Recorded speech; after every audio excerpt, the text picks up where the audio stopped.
Assalamualaikum warahmatullahi wabarakatuh. Alhamdulillahi rabbil alamin. Wa bihi nasta'in ala umurid dunya waddin. Asyhadu an la ilaha illallah wahdahu la syarika lah. Wa asyhadu anna Muhammadan abduhu wa rasuluh. Allahumma salli wa sallim ala nabiyyina Muhammadin sallallahu alaihi wasallam wa ala alihi wa ashabihi wa man tabi'ahum bi ihsanin ila yaumiddin. Allahumma anfa'na bima 'allamtana wa 'allimna ma yanfa'una wa zidna ilman nafi'an. Jamaah dimulai Allah, marilah kita bersyukur pada kesempatan kali ini kita bisa salat Isya berjamaah.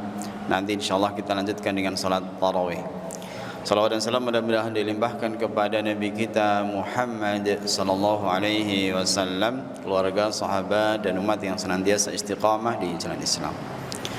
Jamaah yang dimuliakan Allah, pada kesempatan kali ini kita akan sedikit membahas al-iman bil yaumil akhir, yaitu iman kepada hari akhir. Kata para ulama bahwasanya man mata qad qamat qiyamatuhu, barang siapa yang meninggal dunia maka sudah tegak kiamat. Berarti seseorang dikatakan meninggal berarti sudah kiamat. Oleh karena itu di antara bagian dari iman kepada hari akhir, hari kiamat adalah iman kepada yang namanya fitnah kubur. Kemudian iman kepada yang namanya nikmat kubur. Ada juga yang namanya azab kubur. Jadi ada fitnah kubur, ada nikmat kubur, ada azab kubur. Seseorang dia mendapatkan nikmat kubur atau azab kubur itu sampai kapan? Sampai terjadinya hari kiamat. Ketika Allah Subhanahu wa taala memerintahkan kepada malaikat Israfil untuk meniupkan sangkakala. Ini terjadi hari kiamat. Nah, di hari kiamat nanti ada yang namanya yaumul ba's, yaitu dibangkitkan. Seluruh manusia dibangkitkan. Kemudian ada yang namanya hisab atau yaumul hisab. Ada yang namanya mizan. Ada hisab, ada mizan. Ada lagi yang namanya telaga Al-Kautsar ya, atau disebut dengan Al-Haud, yaitu telaga. Kemudian ada juga yang namanya As-Sirat, yaitu jembatan di atas neraka Jahanam ya. Ada lagi setelah meniti As-Sirat, ada lagi yang namanya Qantarah. Qantarah itu satu tempat di mana seseorang itu akan menghalalkan calon-calon penghuni surga. Jadi ketika seseorang itu masuk ke dalam surga, maka sudah tidak ada rasa dengki, rasa hasad, rasa dendam ya, bagi sesama penghuni surga. Itu tempatnya di Qantarah. Kemudian ketika sudah melewati itu, kemudian baru di depan pintu surga. Nah, kemudian baru masuk ke dalam surga. Ini bagian dari iman kepada hari kiamat. Kemudian ada jannah ya, ada surga, ada nar atau neraka. Ini semua bagian kepada hari kiamat. Jamaah yang dimuliakan Allah, seseorang yang meninggal dunia, maka yang pertama kali dihadapi adalah yang disebut dengan fitnah kubur. Fitnah kubur itu adalah pertanyaan malaikat. Ketika ditanya man rabbuk, siapa Tuhanmu? Ma dinuk, apa agamamu? Kemudian man nabiyuka, siapa Tuhanmu? Dan yang seperti ini jawabannya adalah karunia dari Allah. Makanya Allah Subhanahu wa taala berfirman, yusabbitullahu alladhina amanu bil qaulis sabit. Jadi Allah Subhanahu wa taala mengokohkan kepada siapa? Orang-orang yang beriman dengan ucapan yang kokoh. Jadi disebutkan dalam hadis Imam Muslim ya, Abu Hurairah mentafsirkan ayat ini.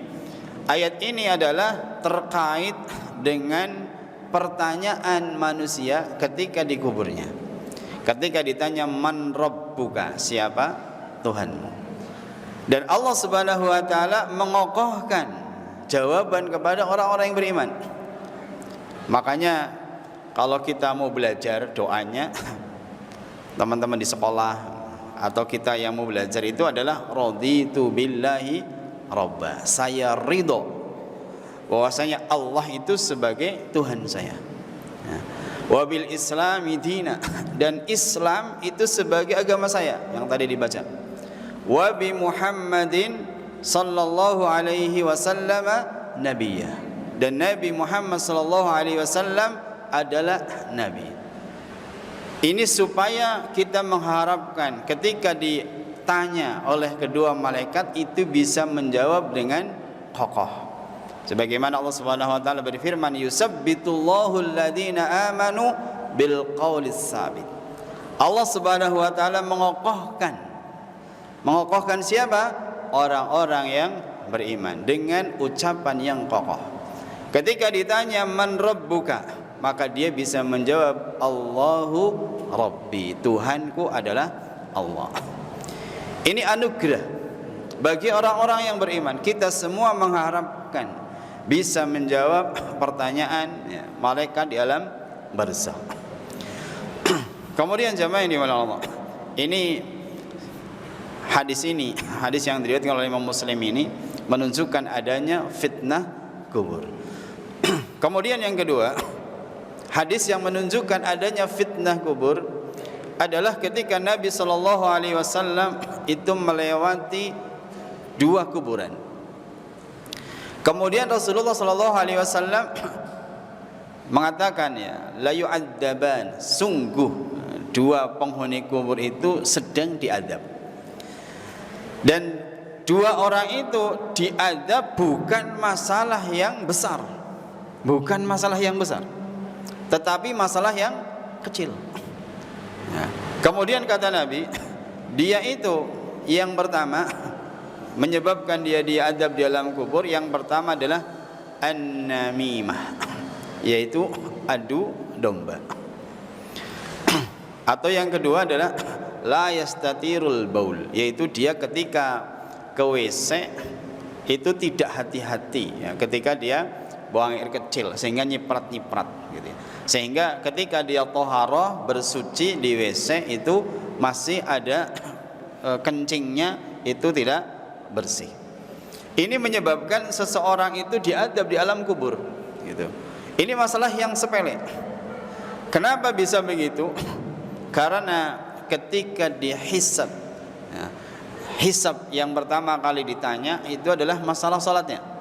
Kata Nabi, awwalu ma yuhasabu bihi al-'abdu as-shalah. Jadi yang pertama kali dihisab, ditanya pada seorang hamba itu salatnya. Ini salat. Nah, padahal yang namanya kencing itu adalah salah satu jalan untuk menuju salat, pembukanya. Makanya at-thaharah, yang namanya thaharah wudu itu pembuka untuk salat. Nah, ketika kencingnya tidak memperhatikan apakah dia ada percikan atau tidak, ada najis atau tidak pakaiannya, maka menyebabkan tidak memenuhi syarat ketika salat. Sehingga masalah kecil ini diadabnya sejak di alam barzakh. Kemudian yang kedua, namimah. Namimah ini pembuka untuk terjadinya pertumpahan darah. Jadi namimah ini, mengadu domba ini, awal terjadinya pertumpahan darah. Oh, si fulan tah begini, oh si fulan begini, apa ya gitu ya, itu si fulan tadi begini-begini, sehingga ada kebencian antara satu orang dengan yang lain. Padahal di yaumul hisab, ketika dihisab, pertanyaan yang kedua adalah yang terkait dengan masalah darah gitu. Sehingga ketika dalam barzakh, maka yang sesuatu yang bisa menyebabkan diadab, yang pertama adalah masalah kencing atau buang air kecil, buang air besar. Yang kedua adalah namimah. Kemudian jamaah dimuliakan Allah, hadis ini menunjukkan bahwasanya ada adab namanya adab kubur. Kemudian hadis yang ketiga, adalah Rasulullah sallallahu alaihi wasallam mengajarkan kepada kita, yaitu doa ketika salat, ketika sebelum salam adalah Allahumma inni a'udzubika min adabi jahannam wa min adabil qabri. Ini sebelum salam kita disunnahkan untuk membaca doa ini. Allahumma inni a'udzubika min adabi jahannam wa min adabil qabri wa min fitnatil mahya wal mamat wa min syarri fitnatil masihid dajjal. Kita disunahkan. Maka karena Nabi mengajarkan kepada kita doa ini, yaitu Allahumma inni a'udzubika min adabi jahannam, ya Allah aku berlindung kepadamu dari neraka jahannam. Jahannam itu kenapa disebut dengan jahannam? Karena tempatnya sudah dalam, dalamnya luar biasa, kemudian sudah gelap. Jadi yang namanya neraka jahannam itu apinya itu bukan merah lagi, bukan biru lagi, bukan putih lagi, tetapi sudah hitam, gelap gitu ya. Makanya itu disebut dengan jahannam. Suatu ketika Rasulullah SAW itu mendengar suara yang gedebuk gitu ya. Rasulullah bertanya, suara apa itu? Allah dan Rasulnya yang lebih tahu. Maka kata Nabi, itu adalah suara dari neraka jahannam, dari sesuatu yang dijatuhkan 70 tahun yang lalu. Jadi 70 tahun yang lalu sesuatu jatuh ke dasar neraka jahannam baru sampai. Nah, itu saking dalamnya. Maka kita berlindung kepada Allah dari neraka jahannam. Kemudian wa min adzabil qabri, dan dari azab kubur. Jadi azab kubur itu adalah kita suruh berlindung kepada Allah Subhanahu wa taala dari yang namanya azab kubur. Utsman radhiyallahu anhu, beliau itu kalau disebutkan barzah atau disebutkan kubur, beliau itu menangis.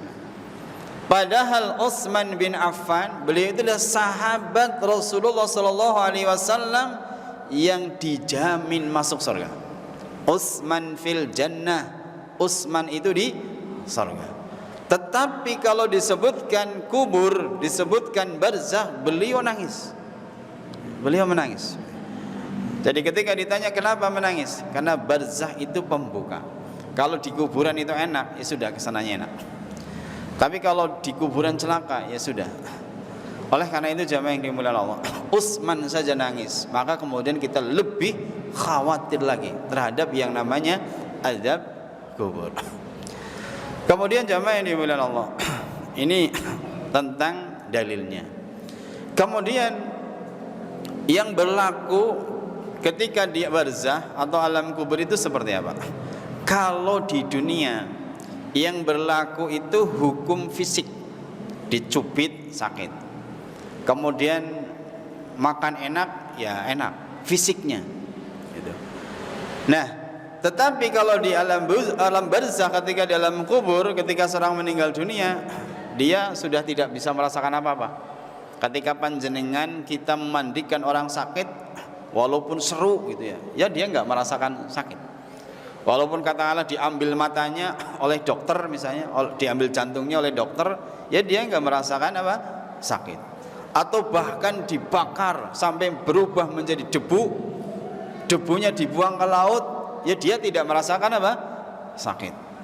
Karena yang berlaku ketika sudah meninggal dunia itu bukan fisiknya, tetapi kata para ulama yang berlaku adalah ruhnya. Yang berlaku itu ruh. Kalau di dunia itu fisik, tetapi yang berlaku di alam barzah itu adalah ruhnya. Yang ditanya itu ruhnya. Oleh karena itu jamaah yang dimuliakan Allah, kemudian kalau misalnya ada orang yang tidak percaya, oh saya sudah sering banget bongkar kuburan, nggak ada yang hidup gitu ya, karena sudah beda, sudah berbeda. Maka digambarkan oleh sebagian ulama, jadi tidur itu adalah termasuk kematian ya. Makanya kalau kita tidur, kita bangun, kita berdoa, alhamdulillahilladzi ahyana. Segala puji bagi Allah yang telah menghidupkan kami. ba'dama amatana, setelah kami dimatikan. Berarti tidur itu sebetulnya mati yang kecil. Nah, makanya ada yang tidur itu mimpi. Ada mimpi yang enak, ada mimpi yang tidak enak. Katakanlah satu dipan, satu amben. Satu mimpi enak, mimpi nikah lagi atau mimpi makan enak gitu ya. Yang satunya lagi mimpi dikejar-kejar anjing, capeknya luar biasa dikejar-kejar anjing. Yang satu senyum-senyum karena mimpi nikah. Tetapi tidak saling mengganggu gitu ya, tidak saling mengganggu. Karena yang mendapatkan kesenangan itu adalah ruhnya. Oleh karena itu, seandainya seseorang itu dikubur, satu kuburan, satu makabir, kuburan, makbarah, sama-sama jejeran, yang satu diadab, yang satu mendapatkan nikmat, ya tidak akan saling mengganggu gitu. Karena yang mendapatkan nikmat itu adalah rohnya. Nah, jasad itu kadang-kadang mengikuti ya, tapi tidak semua. Tetapi yang menjadi inti adalah rohnya. Ini mendapatkan nikmat atau mendapatkan adab gitu ya. Nah, kemudian jamaah yang dimuliakan Allah, kalau dia mendapatkan adab, maka ada dua kemungkinan. Yang pertama adalah dia mendapatkan adab sampai datangnya hari kiamat. Ya, naudzubillah. Berlaku kepada siapa? Kepada orang-orang kafir. Contohnya misalnya Fir'aun dan bala tentaranya dan para pengikutnya. Contohnya adalah orang-orang kafir. Kemudian ada juga yang diadab sementara, yaitu orang-orang beriman ya, tetapi dia berbuat dosa, tetapi adabnya sementara ya, sampai dikehendaki oleh Allah Subhanahu wa taala, itu bisa selesai. Ini dua adab. Nah, kemudian jamaah yang dimuliakan Allah, sampai kapan ya? Sampai kapan kemudian dia mendapatkan nikmat tersebut? Ya sampai datangnya hari kiamat. Oleh karena itu, seseorang yang dia itu mendapatkan nikmat kubur, itu yang namanya di alam barzakh, itu rasanya sebentar. Ya, tiba-tiba datang hari kiamat ya. Sehingga kemudian di alam barzakh itu hanya sebentar. Oleh karena itu jamaah yang dimuliakan Allah, ini bagian dari beriman kepada hari kiamat adalah beriman kepada yang namanya adab kubur. Masalah kecil saja ini bisa menyebabkan diadab. Masalah kencing, tidak cebok, atau kadang-kadang percikan gitu ya. Kadang-kadang masalah baju, pakaian, celana ya, berapa hari tidak dicuci padahal sudah ada percikan-percikan. Yang seperti ini dikhawatirkan ya. Yang seperti ini dikhawatirkan. Oleh karena itu hati-hati terhadap pakaian yang kita pakai, terutama untuk sholat. Oleh karena itu jamaah yang dimuliakan Allah ya, ini masalah kecil tapi bisa menyebabkan diadab kubur. Ini yang bisa saya sampaikan, mudah-mudahan bermanfaat ya, bisa kita amalkan dalam kehidupan kita sehari-hari. Subhanakallahumma wa bihamdika asyhadu an la ilaha illa anta astaghfiruka wa atubu ilaik. Wassalamualaikum warahmatullahi wabarakatuh.